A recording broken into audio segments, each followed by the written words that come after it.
All right, let me just catch up to where we are now. All right, thank you.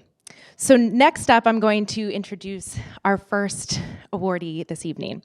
Dr. LaTanya Sweeney is a professor of the practice of government and technology at the Harvard Kennedy School and in the Harvard Faculty of Arts and Sciences, editor-in-chief of Technology Science, director and founder of the Public Interest Tech Lab and Data Privacy Lab at Harvard, former Chief Technology Officer at the U.S. Federal Trade Commission, and distinguished career professor of computer science, technology, and policy at Carnegie Mellon University. Dr. Sweeney has 3 patents, more than 100 academic publications, let that sink in, pioneered the field known as data privacy, and launched the emerging area known as algorithmic fairness.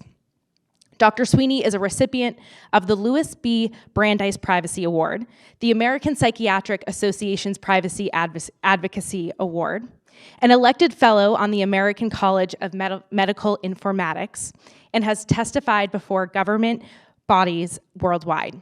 She earned her PhD in computer science from MIT in 2001 and her undergraduate degree in computer science from Harvard University. Dr. Sweeney creates and uses technology to assess and solve societal, political, and governance problems and teaches others how to do the same. The future technologists at Science Club for Girls look up to Dr. Sweeney. She paved the way as the first Black woman to earn a PhD in computer science from MIT.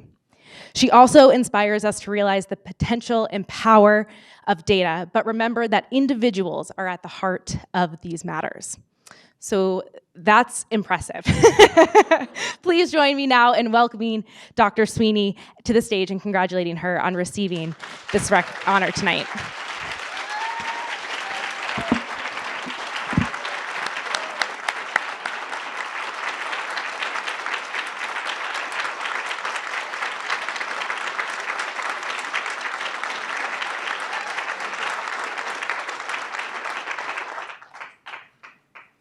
Amazing. I actually leave here with 2 awards. I don't know how many of you got one of these out there. And this is a pretty exciting day for me. Thank you very much. And also the fact that it's all in Cambridge. I spent so much of my time here as a young adult and as an older adult here. It's wonderful to see you all. I couldn't help but think about a time when I was like about 6 or 7 years, well, I guess I was about 8 years old.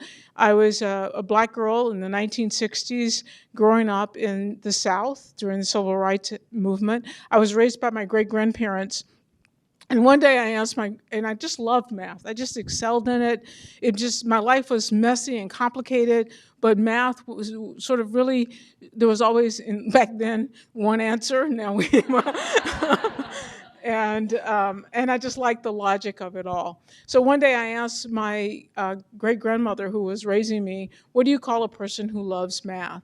Is it a mather, a math man, a mathete, or a magician? And she takes the dictionary, she looks it up, and she says it's a mathematician. And then I knew what to call myself. And I started that journey of being a mathematician. That's all I ever wanted to be until I took my first computer science course.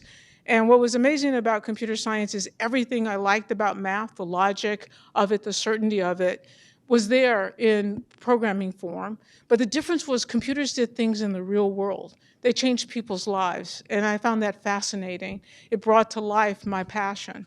And then as they said, I go on and I become a computer scientist. I have to tell you, by the time I was a PhD student at MIT in computer science, you saw the revolution coming.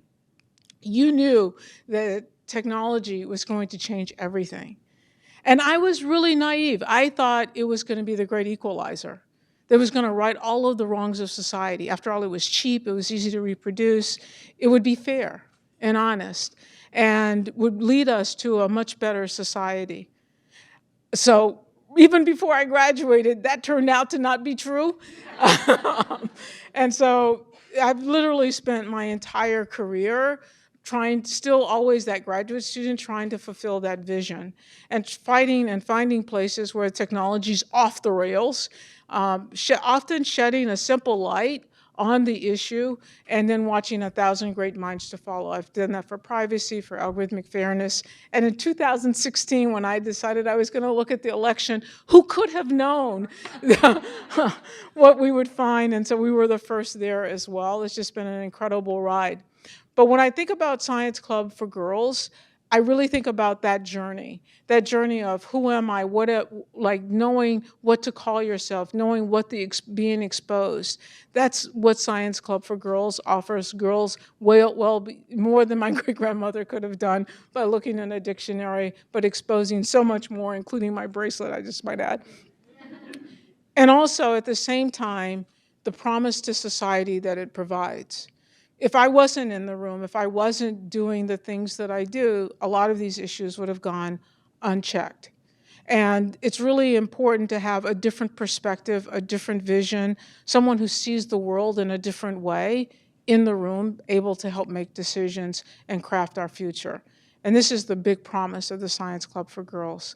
Thank you all.